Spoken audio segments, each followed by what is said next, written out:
All right, Becky, you're all set. All right. Good morning, everybody. And I guess I can say happy ILOC to all of you. I am here this morning to introduce Brittany, Becky, and Jennifer, who are from the Burlington Public Library. Brittany has been the library director for about 1.5 years, and her co-presenters are library board members. The Burlington Library is facing some really difficult financial struggles, and Brittany and her board have been very proactive in advocating for the library. They have some really great advice for you on working with your city and your community to improve library service through advocacy. So thank you guys for being here. Thanks very much for having us. Just to give everyone a point of reference, I'm Brittany, this is Becky, and this is Jennifer. Like Becky Heil said, I've been here at the Burlington Library for about 1.5 years as director. This is my 4th library system. I've worked everywhere from urban systems in Free Library Philadelphia to suburban Chicago to very unique libraries out with Anythink in Denver, Colorado. And now here I am in what is, I would consider, a peri-urban system, Burlington, Iowa. And I'm going to let my trustees give a little bit of introduction and context for their library experience as well. Becky? Hi, I'm Becky Godfrey. I have been on the board 9.5 years, president for, I think, 3 or 4. My experience is in not-for-profits. I spent about 40 years in a couple different not-for-profits, working with volunteers and advocating for what we want. And we have a great board of directors and a great library director. I'm happy to be here this morning. And I'm Jennifer McMillan. I am the newest trustee here, and I have been on the board since September. I work in employee benefits. So I work for an insurance agency and help cities, counties, primarily across the state with their insurance benefits for their employees. So to have these two here, I wanted to give them an opportunity to chat because Becky's got 10 years as a trustee and has seen some of the ups and downs of the Burlington Library history, and Jennifer is brand spanking new and is coming in, hitting the ground running because we're, as Becky Heil mentioned, we're at a significant moment financially. So to give a little bit of context for the Burlington Public Library, about 20 years ago, the director at the time, Kay Weiss, started advocating for a new building. We were in the original building that was built for that library. It was over 100 years old. The floors were glass in the upper stacks. Stunning, is very beautiful and aesthetically pleasing, but way unsafe and totally outside the realm of ADA compliant. And so mainly based on the safety issue and the ADA compliance, Kay started advocating for a new building. They were also busting at the seams. They needed more space. And this caused a local conflict that escalated to pretty significant margins. And she pushed and persevered, and the board at that time was really in the news a lot at city council every single week, advocating and fundraising, and they ended up scrapping and scraping together about $10 million in private funding to get this building built that we're currently sitting in.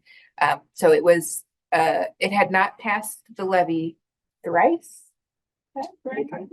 It's 2 or 3 times the levy didn't pass, but through private funding, they were able to come up with the money. However, it did go against city council's wishes at the time too. They were not in agreement with funding the library at the pace that Kay was asking for. So we still see a little bit of that legacy here now, 17, 18 years later. This building opened in 2006. And despite the fact that the city only gave over a marginal piece of the cost to get this building built, it is a city-owned building. We are a municipal department. We're a regional library. We serve the entire county and the 4 counties over in Illinois. But unlike some of the other F-sized libraries that are in our cohort, we are the biggest city. There's Johnston, which kind of is in the shadow of Des Moines, and there's Coralville that's tagged onto Iowa City. So we're it here in Southeast Iowa. And with House File 718, we saw our levy go by the wayside, and our levy, because of other financial issues that had compounded over the past 10 years or so, the levy carried about 70% of our operating budget. And so to have that removed, not only removes buying power for all of our commodities, but it gets to the point where if we can't fill this gap now, we're not going to be able to pay our utility bill. We're not going to be able to keep the lights on. And so here we are again, tapping into some of this community advocacy on a more time-sensitive scale, so that we can advocate for the reinstatement of the library levy, and we can advocate for proper local funding, because this is also an issue. It's not just that we lost the levy, it's that for over 10 years, we haven't been properly funded. Every time somebody retires, they cut that position in half or eliminate it altogether. So what we're going to talk about today is community advocacy in two different capacities. One is local everyday advocacy that involves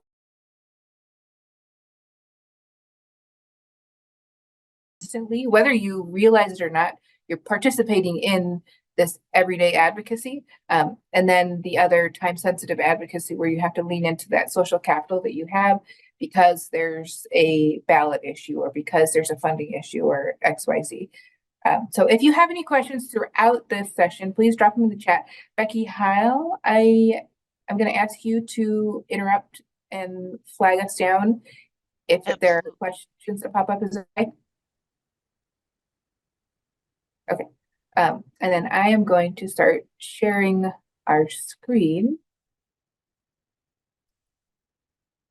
So this is a photo that we took this summer of one of our volunteers who was included in our wheat paste mural that we had installed on our large retaining wall. And we'll talk a little bit more about that project, but I just love that picture. So to start, what is advocacy? I know a lot of times that advocacy can seem inherently political, and because of that, a lot of people shy away from it, particularly when politics is so heated like it is in our current climate. And while there's a few different variations on how it's defined, the way that I'm looking at advocacy essentially is, how do we tell our story? How are we telling and controlling the narrative? And this ranges from staff training to internal conversations to the full-on political advocacy and lobbying up at the Capitol. But the way that we're going to think about this for the next 40 minutes is through the narrative arc. Humans are hardwired for a narrative. This is how we learn best. We have neural pathways that have hooks that seem to engage at a higher rate and then have a higher retention rate if whatever information we're learning is told through a narrative arc, which is oftentimes why when we're teaching young people new ideas or concepts, it's told through a narrative element. It's just another reason why books are so powerful, is that they convey huge life lessons through a narrative.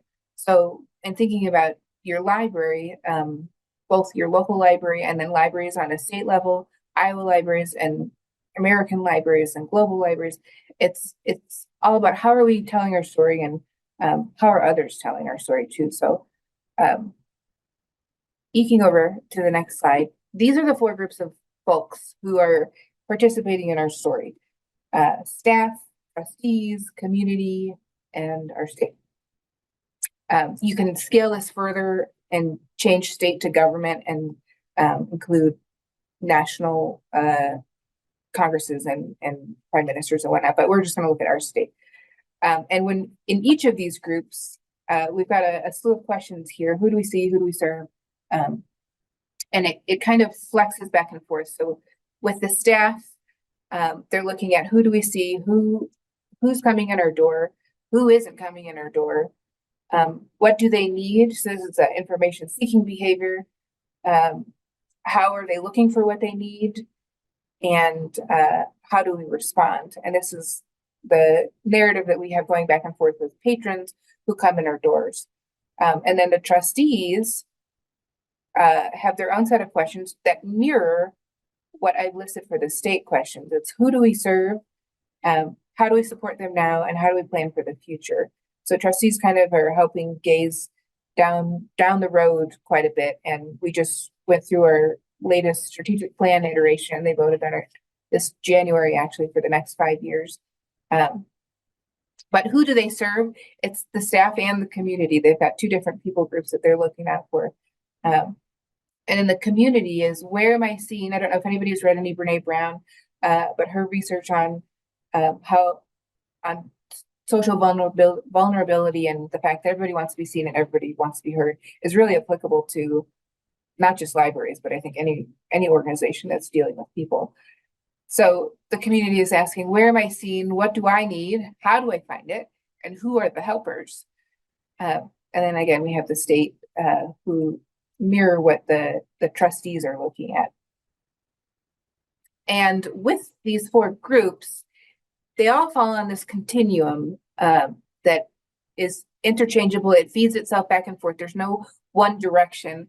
But just for example's sake, we're going to start with the state on the top right. So we've got a few different states right now who are telling a story about libraries that runs a little bit counter to reality, or it's a downright negative view that they're casting to libraries. So last year, House File 718 was being debated in the legislation, and it got passed concurrently with Senate File 496, which initially at the beginning of January, Senate File 496 included public libraries on the docket.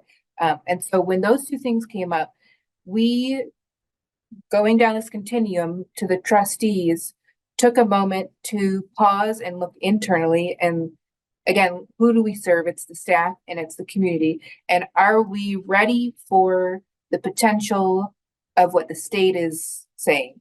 Are we ready to respond to the state's narrative of libraries? And we found some gaps, one of which was our statement of concern policy. It was a short little paragraph within our collection policy. And so the trustees took about 4 months to really hammer that out and build a standalone policy that really builds in a lot of scaffolding and educates the board and builds in a time frame so that we can kind of take the emotion out of the situation and take our time to make a wise and good decision. And then a lot of this information is funneled over to the staff, and the staff feeds back to the trustees, and we are constantly getting feedback from the community. And so this infinity symbol kind of represents this constant back and forth. Everybody is participating in the narrative, and it falls on the trustees and the staff to be aware of how all of these components are filling in. And one of the ways that the trustees really have stayed on top of it here in Burlington is through education. We do have that requirement in our accreditation process that trustees need to go through a certain amount of training every year. But this group that we have here has really gone face first into the education. And so I'm going to have Becky give her perspective on this because she's been here for 10 years. And like I said, she's seen some of these ups and downs. And then Jennifer, as a new trustee who's been drinking from the fire hose, so to speak, since September, give their perspectives on the education component of how you're preparing yourself. And I think education really is the reason that you could pick almost anybody off our board and ask them to attend something and tell the library story, ask them to attend something, represent the library with smart listening ears, and provide service to the community and support to the staff.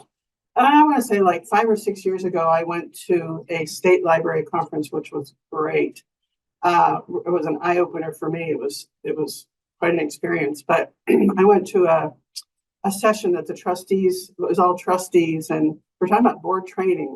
What do you do for board training? And I was like, well, geez, I don't know.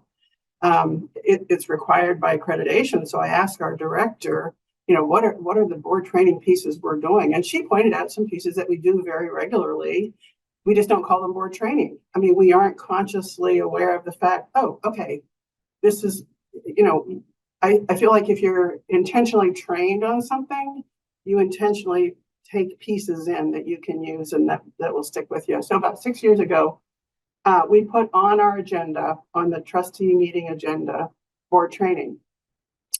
We were already, you know, once in a while being sent articles to read or videos to watch, but this was very specific. I think it made it easy for staff when they were, you know, going through the accreditation paperwork. Here's board training. We do it every month. So we do have a list of resources, TED Talks, articles, checklists that I'm going to work with Brittany to kind of put together. I think you found one that Cedar Rapids had, that a list of board trainings. Anyway, there are lots of resources, but you know, training, knowledge is power, and training has empowered our individual trustees to speak in ways we haven't spoken before. You know, we've had some librarians on the board, like school librarians, who've been part of our trustees, and they already know the lingo. They get the First Amendment. They understand the, I don't want to call them the wrong thing. The Library Bill of Rights, the Freedom to Read statement, those are so impactful. I hadn't really read them. I hadn't understood them. And I dare say I only partially understand them now, but you know, really being educated on those and listening to staff talk and make presentations also at every trustee meeting has just been super enlightening. It's just made me feel like, yeah, I can talk to you about the library. What do you want to know? What do you want to hear about? So how do you feel as a new library member? Yeah, so I think, you know, kind of tagging into that, when the staff comes and puts those board training pieces into everyday experience, you know, we in talking about the statement of concern and looking at those freedom to read and the Library Bill of Rights and forming all of those important frameworks into our policy, we were hearing from staff members about their daily interactions with parents and children, and how they were kind of already framing those conversations. And, you know, we're removed from that day-to-day piece. And so the training gives us the framework and the knowledge, and then pulling the staff members in gives us that everyday experience and seeing how those play out. And then, you know, back to Brittany's point about the trustees serve the staff in the community, it helps us then have a better frame of reference for when we develop that statement of concern. How are we looking out for those people that we serve? How are we protecting the staff, putting the necessary frameworks in place to allow them to do their job and give them protections, time, space, like Brittany mentioned, you know, some time to kind of cool down those emotional components. But how are we still then providing what the community needs and what the individuals need, and respecting their rights as well? And so these education pieces are really at the heart of everything that we do, and just funnels through all of our decisions, but then pulling those staff members in for the real day-to-day applications gives us what we need to then make those decisions. And I think that this type of support for trustees is incredibly important, particularly now, because libraries have tended to be the stage that a lot of political theater takes place on. And it can be really intimidating and overwhelming. It's a huge responsibility to become a trustee. You're a governing member of a city department. You're not paid, but you carry an awful lot of responsibility. And if you were to make a decision that violates somebody's First Amendment rights or is problematic in any other capacity, it's potentially your own assets on the line here if you get sued. So there's a lot of responsibility. There's a lot of narrative that's negative out there right now targeting libraries, and it's a huge ask. So not only am I so thankful that we have 7 trustees who are willing to show up and make quorum every month, but they're really engaged. And I think that like Becky said, knowledge is power. The more you know, the less you're afraid. The more you have support and scaffolding in place, the better you understand the ins and outs and theory of library land. And it just kind of demystifies some of this myth that's pervasive in our culture right now, and it humanizes the situation a little bit. So at the helm, we have different groups who we can somewhat control the narrative that we're using on an everyday basis. So on the staff side, we're trying to stay ahead of the curve with a lot of these issues. And we're making sure that the library has a positive story out there in the community on a very regular basis. So this is monthly articles in our local papers. We have a positive social media engagement. We go out and we regularly give speeches at local service clubs. I don't know about other Iowa towns, and I've only been in Iowa for 2 years, but Burlington has an awful lot of service clubs. And so we are going out and we are speaking to them and we are telling our story and telling the why behind the story as well. Because that also gives it context and it's brings it home a little bit more. We focus on positive customer service and patron experiences. Part of that includes taking a good hard look at our space and our resources and kind of reading between the lines when we hear patron feedback that is not positive, complaints or issues with our building or the resources that we have, and we listen between the lines and figure out, okay, what are they really saying? Is it hard to find anything in the Dewey Decimal System? Is it hard to navigate our building because it is a larger building? Do we not have enough training opportunities for people to know how to learn Libby, and they're just kind of fumbling through it on their own? There's different ways that we can help support people, but understanding and believing in why we do, what we do, and how we do it is at the heart of the way that we speak about the library.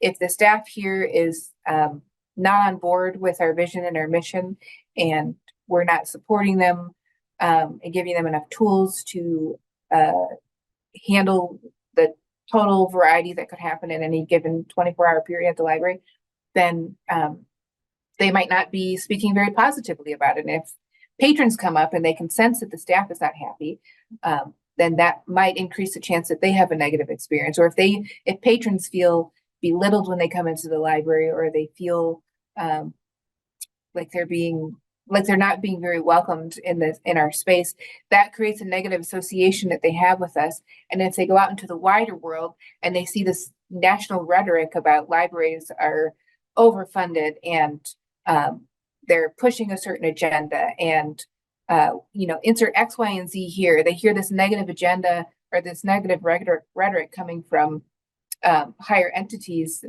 and they already carry that negative association. It's not a far jump to tag on to that. And then you also have to keep in mind, there are people in your community that don't actively use your library. And so if you're only focusing on telling your story to people who are already engaged with you, then they might not see that positive element. And so it could just be the negative rhetoric that they see out there. And if that's the only story they're being told and they're not using their library, when it comes time for a local election and we have people who are pro-library, or if we do get to reinstate a library levy, but it has to go back to the popular vote, if somebody's disgruntled already, there's a likely chance that they won't vote for a levy to be implemented again. So really focusing on having a core belief and understanding on your staff side about why we do what we do, and then talking positively about the library when you're engaging with your community, both your users and your non-users. And then the trustees, this is how they control their story, is they attend city council candidate forums. And this happened, it was kind of a doozy of a year last year. So Senate File 496 gets passed, House File 718 gets passed. And we had previously been in a suppressed valuation market and a decline in population. So we weren't anticipating House File 718 to really take effect here in Burlington until maybe fiscal 26. However, valuations went up this year. And so we lost it all. So in tandem with those two bills being passed and our valuations creeping up, we had a local election for 3 city council folks who were retiring. We have a 5-member city council, so the majority were open, and we had 2 incumbents, 2 re-ran, and that library director that I mentioned at the beginning of this session, who fought and went through hell and high water to get this building built, decided to run. Regardless of that fact, though, the trustees really were engaged in that whole local election process. They showed up to every single candidate forum.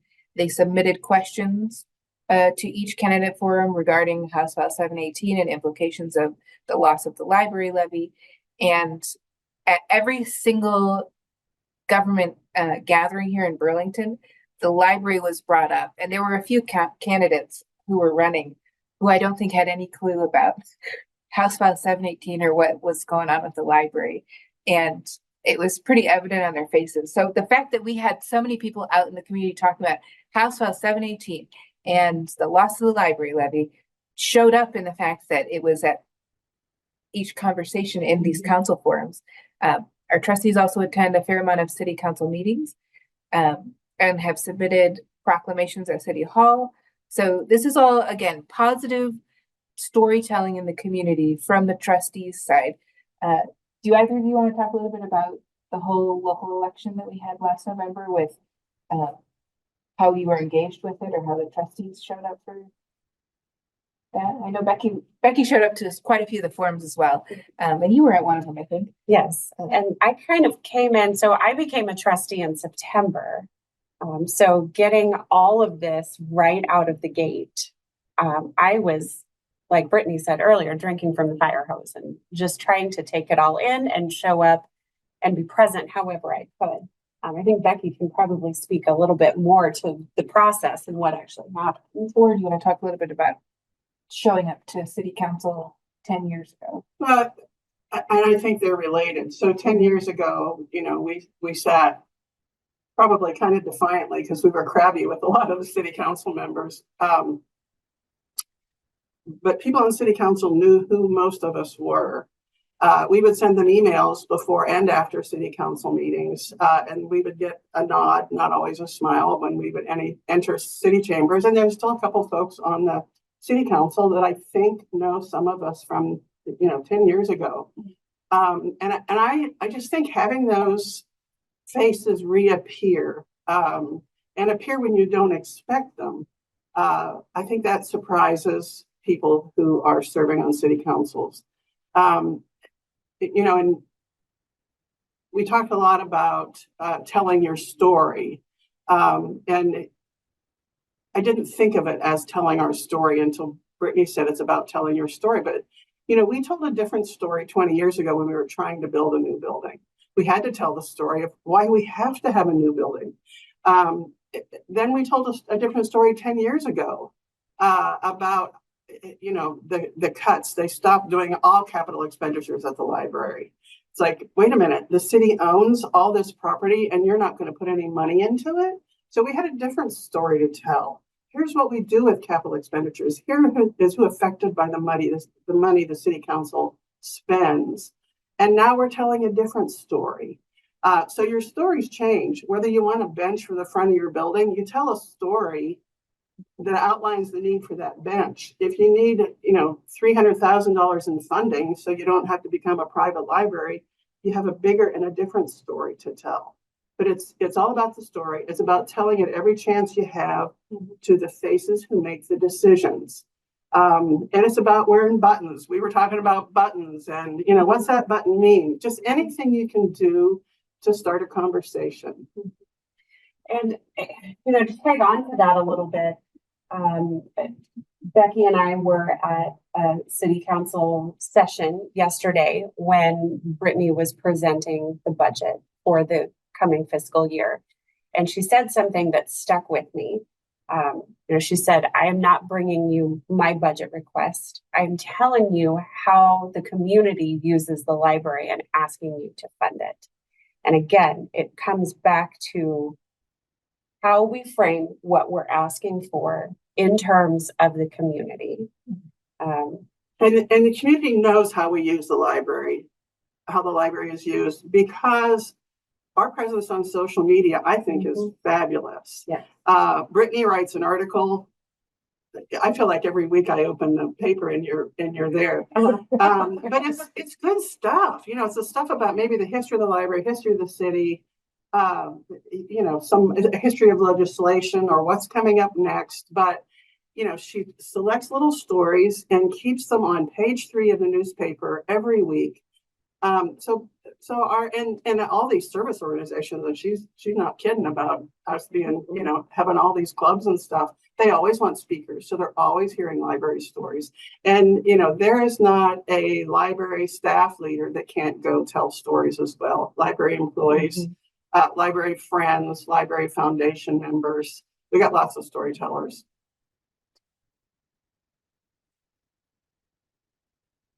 We'll go over to the last slide. So here's the two that we really can't control, the community and the state. And this is how they tell their story. We can look at youth statistics, as Jennifer mentioned, when I went to present my budget yesterday, the numbers are based on data that comes directly from the community, paired with surveys that we send out to the community and ask, you know, what is it that you love that we have now and what do you want to see in the future? So youth statistics is a great way to help tell your story. There's a lot of really great resources out there about data storytelling. There's a professor out of the University of Illinois, Kate McDowell, who has a ton of experience and expertise in data storytelling. Check her out if you're interested in checking it out. Word of mouth is another way that community tells their story, and that's how they tell it to one another. And negative storytelling spreads much faster than positive storytelling. So if there's an issue at your organization and people are talking about it, that's something where you need to kind of be tapped into that and help figure out how you can switch things up internally to help that story kind of pivot. But all of that relates to social capital. So when you talk about day-to-day advocacy, this is what happens on a daily basis. What do you see when you turn to page 3 of the newspaper? One of the ways that we had started the community telling their story this last summer was a huge wheat paste mural. This was our first foray into public art at our building. Burlington is a very charming city. We have a lot of brick. It's very traditional, I would say. There's not a whole lot of avant-garde things happening down here. And so when I first proposed the idea of a mural, there was some hesitancy that they got because our building fits in with this aesthetic. Even though we're a new building, we look very much in line with the rest of our historic buildings. So we ended up going with Isaac Campbell, who is an Ottumwa based artist and community advocate as well. And he combed through our photo archive and put together this mural that we asked him specifically to put a mural together that tells our story in a timeline fashion, but that focuses on people, not on our resources per se, focuses on the human element of what a library is, what this library is. And he put together this stunning mural that covered a 1,000 square foot retaining wall. So when you come into our property, we have a slight driveway that leads into the building, and there's a huge retaining wall that's Pepto-Bismol pink that you can turn right into. And the paint is chipping. We needed to do something with that wall anyhow. And rather than fork over $30,000 to repaint it, we thought, well, what if we did something funky and new, like a wheat paste mural? This is a temporary mural. It's still up. It's real tattered at this point. It will eventually come down this spring, but the amount of people that this mural engaged, we did very little press. We had one article in the paper about it. I sent out one press release about it. And you would have thought that like the local news channels from the Quad Cities came down and covered. Everyone was talking about this mural. The mayor was getting phone calls at City Hall about the mural. And we started to see people pop up and recognize themselves or their friends or people that they used to interact with at the library. And there's some pieces of this mural too that kids who had no idea who any of these people were recognized positive associations with the library. So we did this super fun dinosaur program earlier in the summer last year, where we brought in life-size dinosaurs to the port down in on the river, and kids love dinosaurs. So in this picture you see here, this is Kathy Murphy, one of our volunteers. She goes out to every single preschool in the area every month and reads a book to them. And then at the end of the school year, we have a local foundation that pays for each kid to have a book, but this all funnels through the public library. And Kathy used to be an employee here. So this is her pointing at herself in the mural, and she's holding a dinosaur book. And then to the right, there's a picture of one of the dinosaurs that was down at the port. And the amount of shrieks from kids and some teenagers and adults coming in the building, oh my God, look at that dinosaur on the wall. And we had bubbles on the wall. We had a few staff members who had passed away, and that brought people out in droves. But this was a really fun and interesting way to see people engage in our story. It was a really positive association that they had. It was something new. It was expensive. We had our foundation pay was $6,000 for a 1,000 square foot mural, but it was money well spent because people are still talking about this mural, and it got people out and engaged with us who haven't come here in a very long time. We had a few people come in the building, and one person in particular came up to me and said, I didn't even realize you had moved. We've been in this building for 17 and a half years. But there's a lot of part of that contention I was talking about earlier with getting a new building built was the extreme nostalgia with the old building. So that's kind of a hurdle that we're still coming up against, but getting the community engaged and telling their story with a mural was a really, really fantastic thing here that we did here in Burlington. And I think it goes back to this idea that people want to be seen and heard. They like to be seen. They like to see themselves reflected. They like to see something from their lived experience reflected back at them. That's why libraries are so powerful, and why we make room for everybody's story on the shelf, is because people deserve to be seen here at their local public library. So engaging the community in fun and unique ways like this helps us to stay ahead of the curve, helps us to keep that positive association out there, and it helps us to stay in the forefront of our community members' minds, so that when we do see legislation come down, I don't know if anybody has been paying real close attention, but House File 2040 got introduced last week, which removes libraries from the obscenity, removes libraries exemption from the obscenity law. So when this starts to bubble up a little bit more, we already have started our story. We're already halfway through the book. So this isn't going to catch us off guard, and this isn't going to knock us off course, because people already love this place. They're telling their own story through the library lens. So going back over to the state side, who knows what's going to happen over the next 3 months of this legislative session with the story that the state is going to spin about public libraries. It could be positive. It could surprise me and turn positive.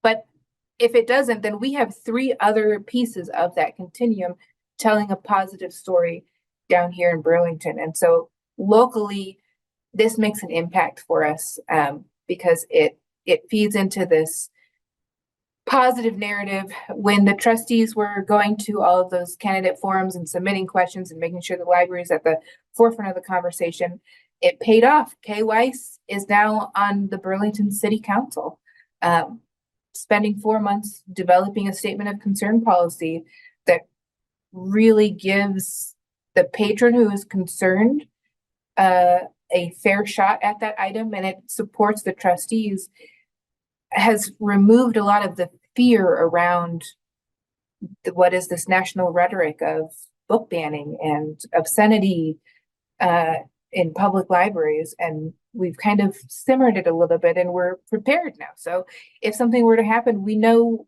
what to do. We have our dominoes in a row.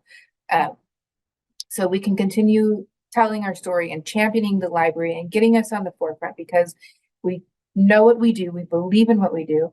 And for everybody in this room, I'm sure you're all on the same page. You love libraries. We're not here for the money. We're here because we love libraries and we are champions of information and access. And so tapping into that story, making sure you know how to tell that story well, and your trustees are telling that same story, your staff is telling that same story, that'll give you a lot of momentum. And the more of us who are intentional about the stories that we're telling, the more momentum we have when we go to the state with the Iowa Library Association to advocate for libraries. It's hard. This again goes back to Brene Brown. People are hard to hate close up. So if you have people who are telling your story out in realms where you don't operate, then the odds of that interaction, I think, coming up with our policymakers is much higher. And it's harder for a legislator to pass bills that are anti-library when, like, I know him and I know his kids, and I mean, he still did pass it, but tell your story and keep telling your story because libraries are so worth fighting for. And it's not just when times are tough and when there's no money and when the proposed bills are library averse. It's every day. You have to tell your story every day. And this is also one of those fields where I think it can get exhausting to continuously be telling your story. But it's part of the job, and it's going to be what feeds into that social capital so that when tough times do arise, you have other people who are championing you there as well. So a good example of that is yesterday at our budget presentation for fiscal year 25, I was not the only one fighting for the library levy to be reinstated. Our city manager, who I have been every single Monday, I go to city council, and every single Monday I get up to the podium and I tell a component of our story, which could be a little bit of overkill, but in our current climate, I think that it's necessary. So city manager has been hearing our story every week for a year and a half. I'm constantly sending him articles. We're having dialogue about policy and how departments interact with one another. So not just the library, but municipalities as a whole. And that has really paid off because Chad fought for our budget as equally as I did, I think, and he's going to continue fighting for it. And so it pays off because you have more people who advocate for you in a day-to-day realm, and then it pays off when you're in a pinch and people show up. Yeah. You want to add anything? Well, I would just add that this is an important conversation to have when you're recruiting trustees. We vet our folks who we're considering to be on the board of trustees, but our personnel committee goes and meets with them. And I hope, I'm not going to ask Jennifer and put her on the spot, but, I hope that they're told that this is a board that does advocate. This is a board that has its members tell its stories to various outlets, various audiences, and make sure that the expectation is known. You aren't just going to go to one trustee meeting a month. There's city hall meetings. There are forums. There are service communities, service groups to meet with too. So make that expectation known to your trustees right off the bat. And usually if you ask them to do something or to advocate, if you ask them, they'll say yes. Yeah. And I think that's part of where, Brittany mentioned earlier how the work can be tiring at times. Continuing to tell the story can be tiring. And that's where the staff can lean to that next part of the continuum, the trustees, to help continue to tell that story in a positive way. Because it is exhausting when you're immersed in it all day long. And so from, our perspective, this is something that we feel strongly about and that we're happy to champion and to continue telling the story. It's important to have multiple people from multiple angles lifting the story up because we all get tired. at times. We all get tired. And so the more people that you have, the more your story is continually being put out there. So Becky, I know we only have a few minutes left. Yeah. Do you want me to stop sharing and we can? Yes, that would be great. Thanks. More? I have just a couple of things. Thank you, Jennifer. I really like that as sort of a wrap up. You know, we all have to share this responsibility, and it is exhausting. You know, you've all kind of spoken to that, and I'm sure again everybody in the room has felt that exhaustion. So when you have that cadre of people to kind of help lift each other up and remember to tell the story, I think that's great. The last question, I've got a couple of things that I was going to have you speak to, Brittany, but the last question that was up there was from Wendy. When you go to the city council meetings, what are the things that you tell them about? What kind, you know, weekly seems like a lot of details to try and get across. Are there that many things that happen in your library? What are some ideas of things that people can talk to their council about? I typically talk about what we've done that week or what's coming up the next week, and then I relate it back to theory. So like with tomorrow, we have a piece of our Frost Fair that we're hosting. Although we have council this week? I can't remember. So I talk about events that are coming up and then I tie it back to theory. So it either goes back to, hey, we're doing this cool thing. We're sponsoring free ice skating at the auditorium. And this is why this is an important community component. It's expensive. It's a cost barrier. We have a beautiful auditorium. It's a nod to the city because the city also owns that building. So we're getting people into other departments of the city, and it builds community cohesion and it gets people out and about and connecting with one another. And social isolation is a epidemic. Dr. Surgeon General, thank you, released his State of the Nation earlier last spring, and it was all about social isolation. And so by promoting things like free ice skating at the auditorium, we're tapping into local ways that we can combat that and get people connecting with one another. So it doesn't always have to be like in the weeds logistics. It can be something fun and light and related to programming or services, but it's always something. And I do try and tie it back to why we're doing that. Hope that answered the question. I like that a lot. Yeah, thank you. One question that came sort of early on is, are you planning to share that list of resources that you use for education for your trustees? If that's something you guys can put together, we can load it up into Iowa Learns. Yes, we're also looking at uploading it and creating a separate page on our website. Fabulous. Has all of that info there. So it might be easier to access on our website. But Sure. Yeah, I'll get that to you, Becky. Okay, great. Thank you. Then also the quote that you used, we were all very taken with that you used at the city council meeting to talk about the fact that it's not your budget. This is what the community needs. Could you type that up? I think Holly posted a paraphrase of it, but we all really, really liked that. So if you can post that into chat, we'd appreciate it. Sure. I think that would be great. And then the obscenity bill Christy posted, was it 2040? Is that the right number for that one? House Okay. File 2040. It was introduced by Shipley last Wednesday. Excellent. Thank you. I just put into chat the link to the CE credit document. So just as a reminder to everybody in the room, oh, and Amanda just did as well. She actually put what it was for instead of my other one. But just to remember for folks who are going to do CE, wait until the end of the day. There will be a way on the form for you to choose which sessions you attended, so you only have to do it once. So wait until your last session, and know, of course, it'll still be open tomorrow. So I would just like to say a huge thank you. We've seen some come through the chat here a little bit. You guys just did a spectacular job, and I'm always writing notes on these kinds of things. I love that you guys were very proactive.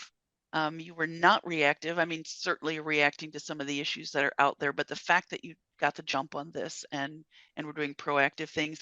I really liked your comment as well about positive storytelling, we can get so caught up in all of the negative piece that switching that and reframing what it is that we're trying to do, I think, is another great one.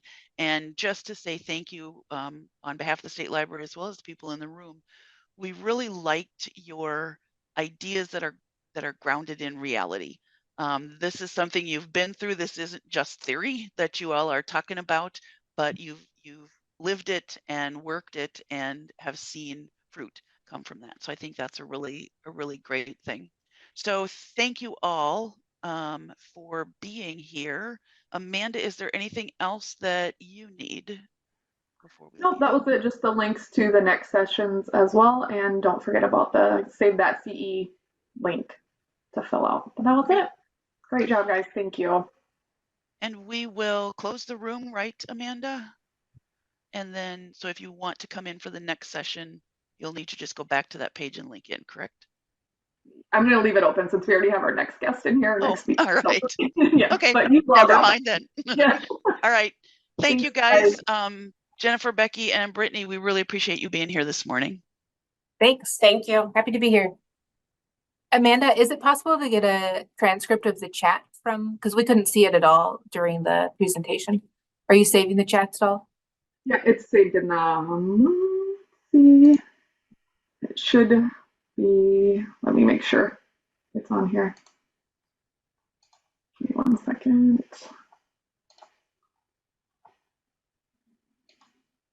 I think in webinar rooms, it will show up when the recording comes. Recording is goes. I don't think we can save it, like download it like you can in a normal. Right. But I Oh, think it'll that's okay. show up in the, yep. Yeah. Yeah. Okay. Should be Thank good. you. Thank you. Thanks again. Bye, everyone.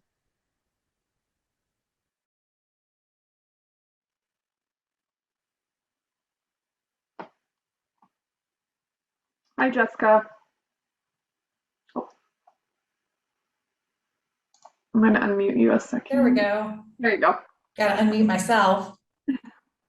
And are you sharing slides today? So I'm going to share the first like 4 slides that is just some ICN information and a little introduction of Stephanie, and then she'll share her slides. Okay.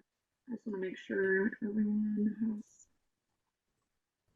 something. Since I didn't, usually we try to close it out the room. Well, I don't know. I tried to close out the room, but we just kind of ran into each other. So we're just gonna leave it open. So I just want to make sure everything stayed the same. If you want to test sharing your Yes. slides quick a second.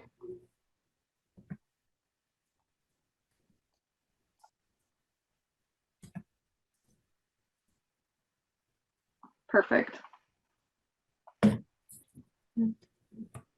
So everything looks good on there.